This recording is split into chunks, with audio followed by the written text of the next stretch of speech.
right? One of the things, though, that I think we should differentiate, a lot of times people are looking very tactically, as Tyler is. What is going to work on my resume? Coaches go deeper than that. It's not about what's on your resume. It's about who Tyler is and how Tyler can explore what his strengths are and his weaknesses, so he's not only going after the right things, but he's presenting it right. So that's where this is a little different than a typical panel of people who are finding jobs. I'd ask Tyler what's most important to him, and we'd go down that path to figure out what he needs to do. Maybe it's not even put together a resume. Maybe he needs to get out and network. When you say what's most important to you, I can envision people who are out of work. It has just happened to them. Susan, you have been there, and you're probably saying, what do you mean what's most important to me? I need a job right now, okay? And I need it fast. So that's what's important to me. Help me.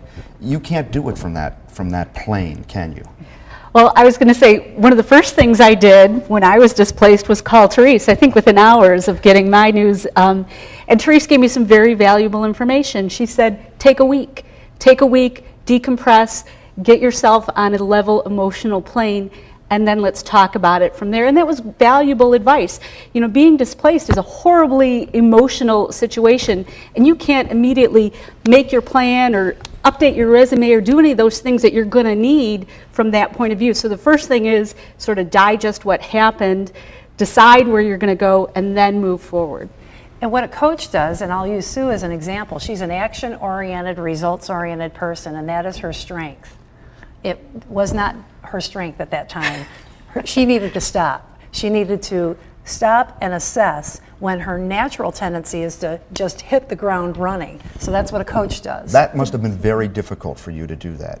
I mean, somebody's saying to you, you've got to change your orientation up here. So many people out here, I know what they have been through. I get their emails every day. I get their phone messages every day.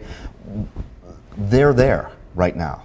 And they have to understand that they have to look at this thing differently.